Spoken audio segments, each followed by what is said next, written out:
Jai Hind everyone, and this is Babita Pandey with your civics class, and we were having our first unit on equality.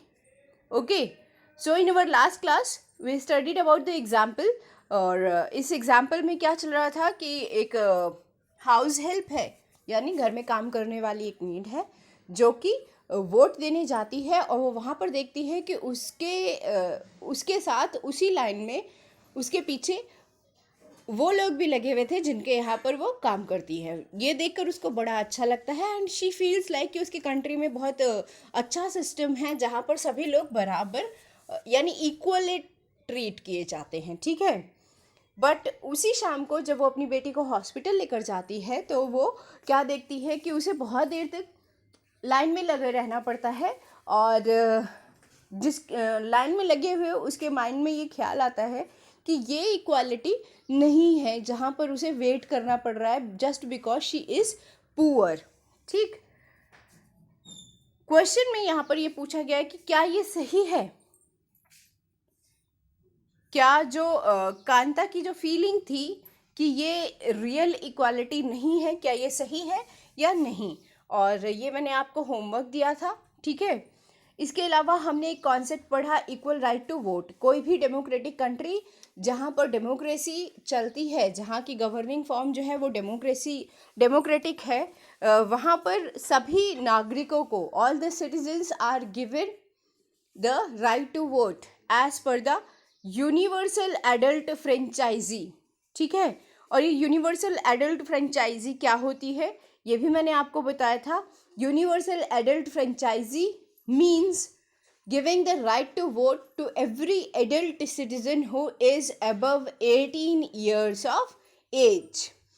जो भी 18 साल से ऊपर के हमारे नागरिक हैं, 18 साल से ज़्यादा के हमारे जो सिटीजन हैं जो कि उस देश के नागरिक हैं, उनको उस देश में राइट टू वोट मिल जाता है। ठीक है, ये हो गया आपका यूनिवर्सल एडल्ट फ्रेंचाइजी और इसके हिसाब से हर नागरिक को राइट टू वोट मिला हुआ है इंडिया में, जो भी 18 ईयर्स एंड अबव है। ठीक है, तो ये क्या है, कॉन्सेप्ट ऑफ इक्वालिटी।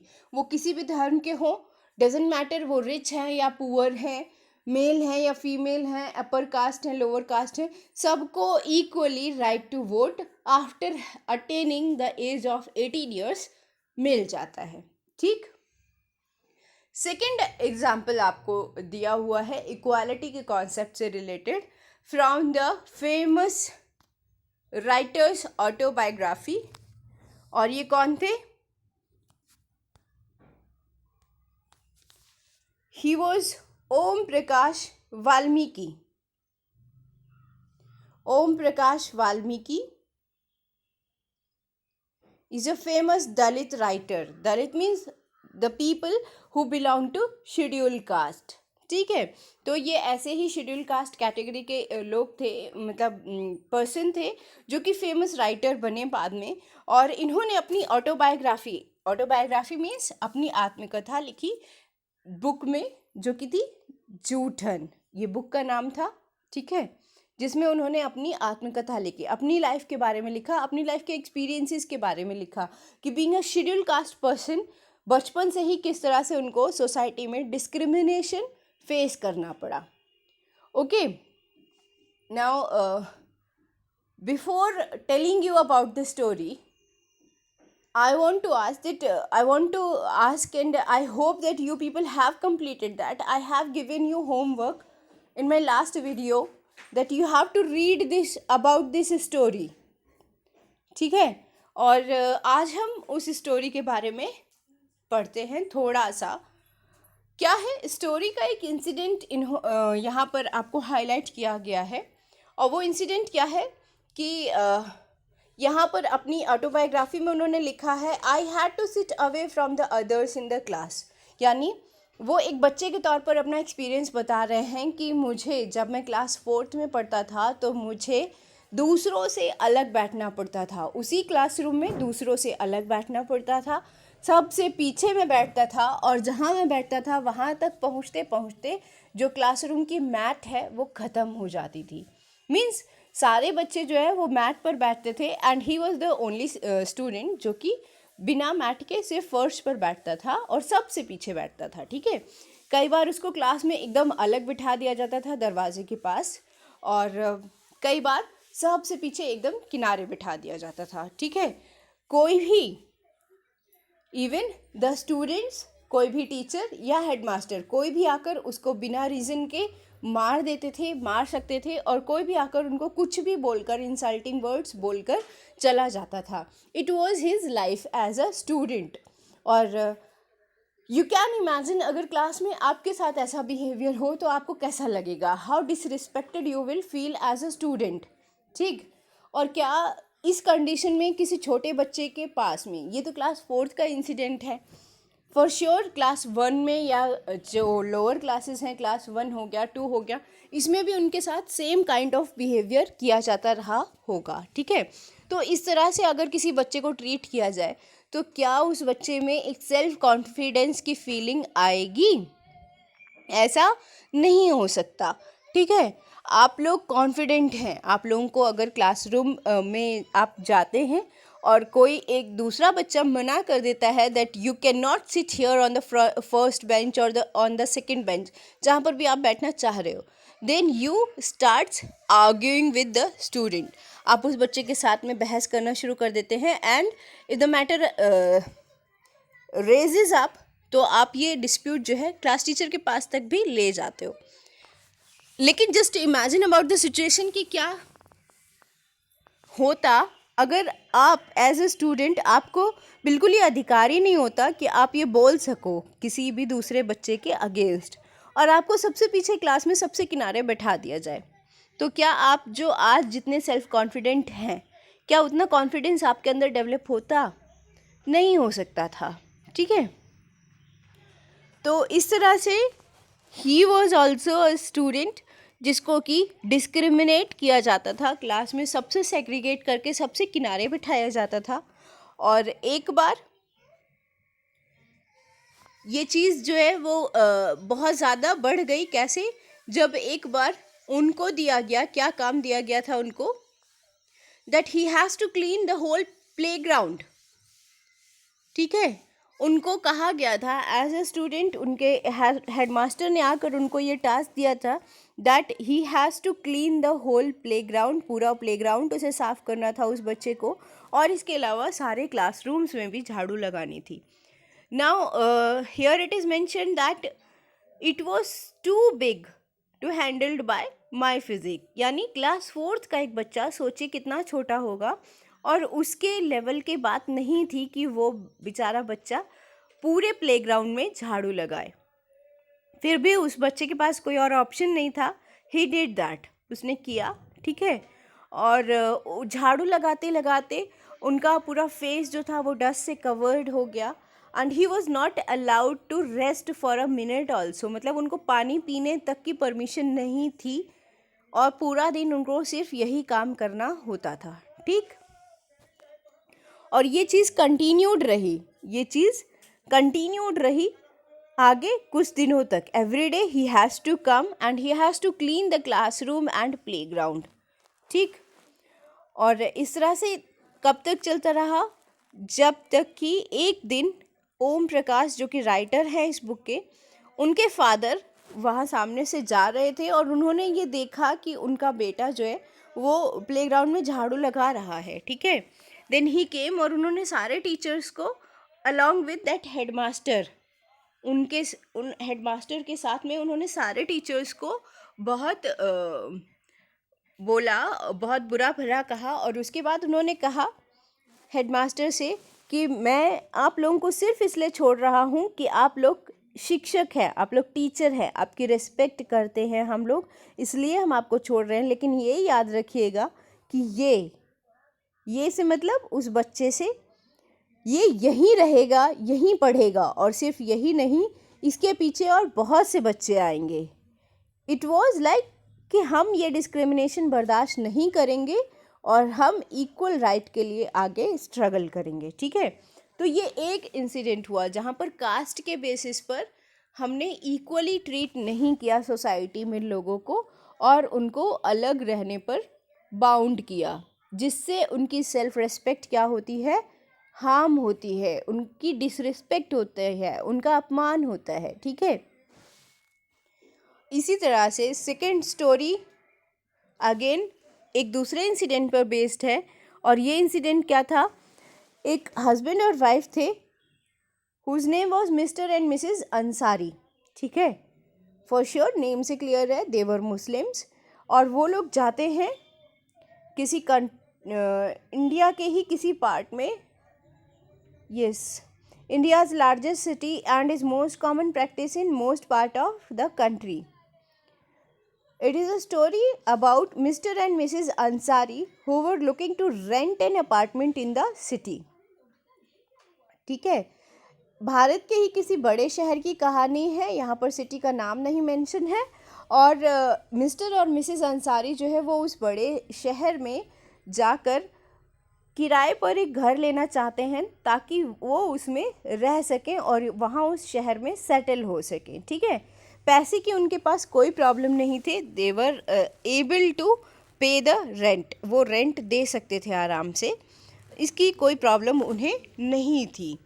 तो they went to a property dealer, वो एक प्रॉपर्टी डीलर के पास गए ताकि वो उनको हेल्प कर सके कोई अपार्टमेंट ढूंढने के लिए, कोई फ्लैट ढूंढने के लिए।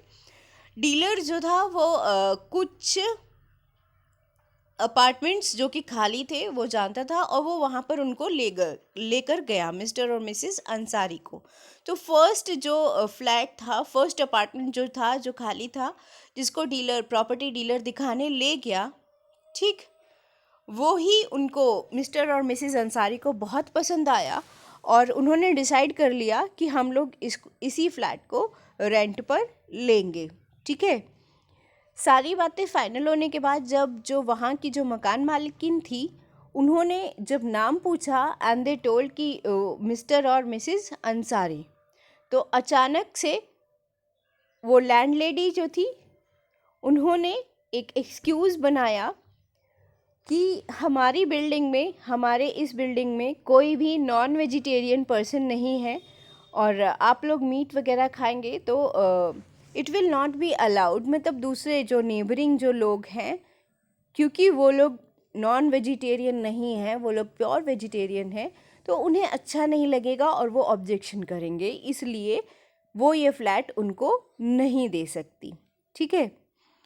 ये बात प्रॉपर्टी डीलर और मिस्टर और मिसेस अंसारी को बहुत स्ट्रेंज लगी, अजीब लगी। क्यों? क्योंकि बिल्डिंग में घुसते साथ ही उनको फ़िश कुक होने की स्मेल आ रही थी। मतलब वहाँ पर नॉन वेजिटेरियन लोग रहते थे, एग्जिस्ट करते थे और नॉन वेज फूड के कुक होने की स्मेल वहाँ पर ऑलरेडी आ रही थी। Still that landlady told a lie, उसने झूठ बोला और झूठ बोलकर उसने मिस्टर और मिसेस अंसारी को फ्लैट देने से मना कर दिया। सिमिलरली इस तरह से कई सारे फ्लैट्स जो थे वो प्रॉपर्टी डीलर ने दिखाए और हर जगह पर कुछ ना कुछ इस तरह का एक फेक एक्सक्यूज़ बनाकर ओनर्स ने फ्लैट उन्हें रेंट पर देने से मना कर दिया, ठीक। फाइनली वो प्रॉपर्टी डीलर जो था वो मिस्टर और मिसेस अंसारी से कहता है कि आप लोग अपना नेम चेंज कर लीजिए और नाम बदलकर मिस्टर एंड मिसेस कुमार रख लीजिए, ठीक है। जब आप नाम चेंज कर लेंगे तो आपको फ्लैट मिल जाएगा। बट मिस्टर और मिसेस अंसारी इस चीज़ को मना कर देते हैं एंड दे सेड कि हम अपने रिलीजन या अपने किसी भी आइडेंटिटी के साथ में हम चीटिंग नहीं करेंगे। We have the right of to equality, हमारे देश में बराबरी का अधिकार हमें मिला हुआ है, हमारे धर्म के आधार पर हमको इस तरह से डिस्क्रिमिनेट नहीं किया जा सकता। उन्होंने डिसाइड किया कि आगे जो कुछ फ्लैट थोड़ा बहुत जो बचे हुए हैं वो भी हम देख लेते हैं, अगर किसी ने नहीं दिया then we will look for another option. और इस तरह से फ्लैट्स देखते हुए उनको एक घर पसंद आता है और वहाँ की जो भी ओनर होते हैं उन्होंने उनको वो फ्लैट दे दिया रेंट पर, ठीक है। तो अब यहाँ पर दो इंसिडेंट्स आते हैं। दो इंसिडेंट्स कौन कौन से? फर्स्ट हो गया आपका जूठन बुक के जो राइटर हैं, जो ऑथर हैं ओम प्रकाश वाल्मीकि जी का, जिनको कि कास्ट के बेसिस पर डिस्क्रिमिनेट किया जाता था just because he belong to a scheduled caste. एक नीची जाति के वो बिलोंग करते थे, इसलिए उनको क्लास में टीचर्स पढ़ाने से मना करते थे, क्लास में एंट्री नहीं मिली। लेटर ऑन पहले सबसे पीछे बिठाया जाता था, बाद में उनसे साफ सफाई का काम करवाया जाने लगा। ठीक है, नेक्स्ट हुआ अंसारीज का, जिनको कि रिलीजन के बेसिस पर डिस्क्रिमिनेट किया गया। उनको रहने के लिए घर कोई इसलिए नहीं दे रहा था रेंट पर क्योंकि वो मुस्लिम रिलीजन या किसी और रिलीजन से बिलोंग करते थे, और इसलिए रिलीजन के बेसिस पर डिस्क्रिमिनेट करते हुए उनको रेंट पर कोई भी अपना घर नहीं दे रहा था। ठीक है, इसके अलावा थर्ड वन आपका जो नेक्स्ट आपका एग्जाम्पल है वो यहाँ पर आ गया। ठीक है, ये थर्ड आपका केस दिया हुआ है। देखो, रिकॉग्नाइजिंग डिग्निटी, आपको अपनी सेल्फ रिस्पेक्ट माइंड करनी आनी चाहिए। ठीक है, डजेंट मैटर आप किस कास्ट के हैं या किस रिलीजन से बिलोंग करते हैं, कौन से जेंडर के हैं आप, ये सारी चीज़ें अलग हैं, बट एज अ सिटीज़न, किसी भी देश के नागरिक होने के नाते आपके अंदर अपनी एक सेल्फ रिस्पेक्ट होनी चाहिए, और उस सेल्फ रिस्पेक्ट को उस देश के कॉन्स्टिट्यूशन की तरफ से प्रोटेक्ट भी किया जाना चाहिए। ओके, रिकॉग्नाइजिंग डिग्निटी, यहाँ इसको समझाने के लिए here you can see the picture of a movie. Some scenes are given here from the very famous movie दीवार। ठीक है, ये क्या है, देखिए, here it is given in 1975 दीवार, in the movie of दीवार there is a scene, a boy who works as a shoe shine। वो लड़का जो था वो शू शाइन का काम करता था, यानी शू पॉलिश करने का काम करता था रोड साइड पर, सड़क के किनारे। और उसको एक पर्सन आता है, वो शू पॉलिश करवाने के बदले में पैसे जो है वो फेंक कर देता है, मतलब वो नीचे ऐसे फेंक देता है सड़क पर। That boy felt disrespect at this kind of behaviour, इस तरह के बिहेवियर पर वो जो बच्चा होता है, छोटा बच्चा, वो अपना अपमान, अपने डिसरेस्पेक्ट फील करता है, और वो अपनी डिग्निटी प्रोटेक्ट करने के लिए सीधे वो बोलता है, और ये बहुत फेमस डायलॉग है मूवी का कि मैं आज भी फेंके हुए पैसे नहीं लेता हूँ, है ना। तो ये क्या था, उस बच्चे ने उस समय उस मूवी में ये डायलॉग बोला था कि मैं फेंके हुए पैसे नहीं लेता। ठीक है, that shows the dignity of that boy कि if I am doing work honestly, चाहे वो छोटा काम है या बड़ा काम है, अगर मैं मेहनत कर रहा हूँ तो मुझे भी उस मेहनत के बदले में इक्वल रिस्पेक्ट मिलनी चाहिए। और if I M poor I should not be disrespected, सिर्फ इसलिए कि मैं गरीब हूँ मुझे डिसरिस्पेक्ट या मेरा अपमान नहीं किया जाना चाहिए। ठीक है, ये चीज़ यहाँ पर आपको थ्रू द सीन्स और through the pictures of that movie आपको यहाँ पर दिखाई हुई है। ठीक है, अगेन उस मूवी के अगले सीन में क्या होता है कि वही आदमी वो पैसे जो है वो खुद अपने हाथ से उठाकर उस बच्चे को देता है। ठीक है, as the payment of the work done by that boy, जो उसने उस आदमी के शू पॉलिश किए थे उसके मेहनताने के तौर पर वो आदमी उस बच्चे को पैसे खुद अपने हाथ से देता है। जब वो यहाँ पर जब वो पैसा फेंक कर देता है तो वो बच्चा लेने से मना कर देता है, डिनाई कर देता है। क्यों? क्योंकि दैट बॉय फेल्ट डिसरिस्पेक्टेड। ये अगेन एक दूसरा एग्जाम्पल है किसका? डिग्निटी का। ठीक है, अपनी डिग्निटी मेंटेन रखनी चाहिए। As a boy that writer Om Prakash Valmiki, he also tried to maintain the dignity, his dignity, और उस डिग्निटी को मेंटेन रखने के लिए उनके फादर ने वहाँ पर जाकर उसके अगेंस्ट प्रोटेस्ट किया that he should not sweep the school. ये उनका काम नहीं था, उस बच्चे का काम नहीं था, और सिमिलरली अंसारीज ने भी अपनी डिग्निटी को प्रोटेक्ट करने के लिए अपना नाम चेंज करने से मना कर दिया। ठीक है, तो इस तरह से हम एज सिटीज़न इक्वालिटी तभी रख सकते हैं जब हम जितनी अपनी रिस्पेक्ट करें, या जितनी रिस्पेक्ट अपनी खुद की चाहे उतनी ही रिस्पेक्ट हम दूसरे को भी दें। Equality in Indian democracy, Indian constitution में हर person, every person has been given the right to equality. This means that every individual, here it is written, this means that every individual is in the country, including male and female person from all caste, religion, tribes and educational and economic background are recognized as equal. ये आपका क्या है? Equality as per the constitution of India. This is not to say that inequality ceases to exist. अब यहाँ पर इसका मतलब ये नहीं है कि इनइक्वालिटी है ही नहीं. हमारी सोसाइटी में इनइक्वालिटी क्या है? एग्जिस्ट करती है. क्यों? क्योंकि हम लोग खुद उस चीज़ को बढ़ाते हैं, हम लोग खुद उस चीज़ को करते हैं. In fact we should not do this on the basis of caste, on the basis of gender. हमें कोई भी इनइक्वालिटी को प्रमोट नहीं करना चाहिए. Okay, now coming on here on this page, it is given the recognition of equality.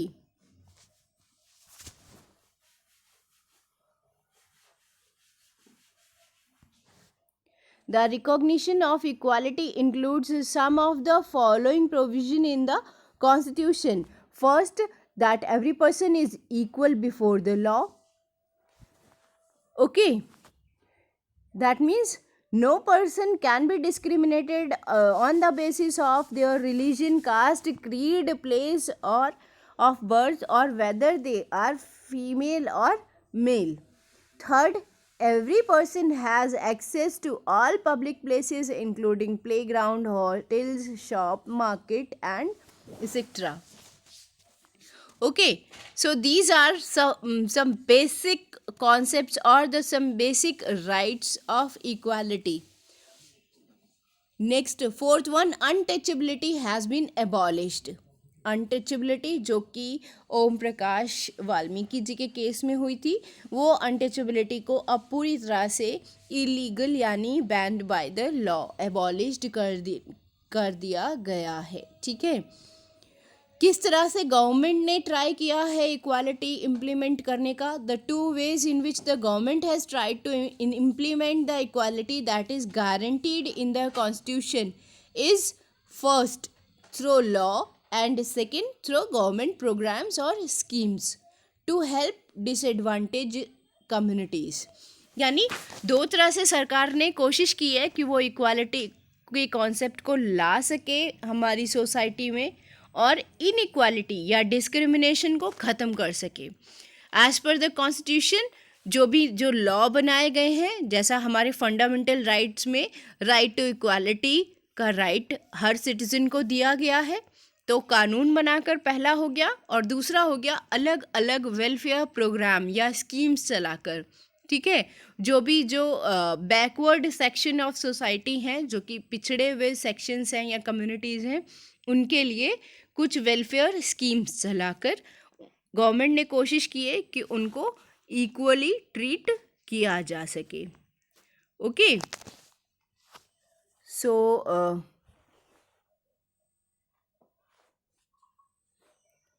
here on this page you have been given various examples of government schemes.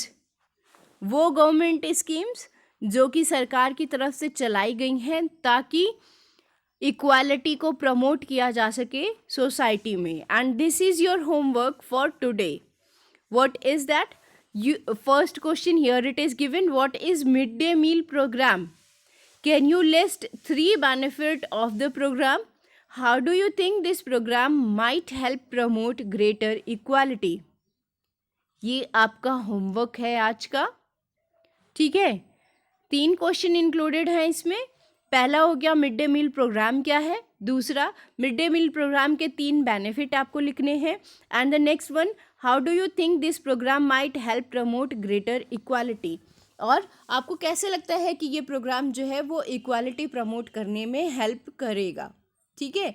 Along with this another question here, it is given, find out about one government scheme in your area. आपके area में चलने वाली कोई एक scheme आपको लिखनी है। What does this scheme do?